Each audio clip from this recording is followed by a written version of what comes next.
first so that the seasoning sticks together with the protein easily.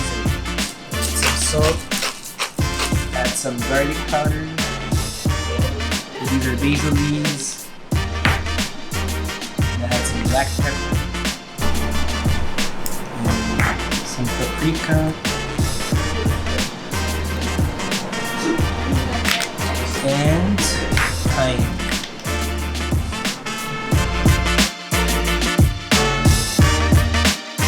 So you just need a little bit of coconut oil because the skin from the chicken actually has a lot of fat. You're basically making a chicken and you can use that for the veggies.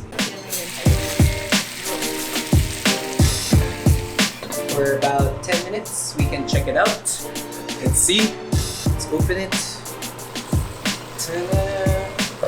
The chicken got a little bit smaller because it cooked all the way through, and you can tell by the color of the meat that it's also cooked on the inside already. So now it's time to take it out.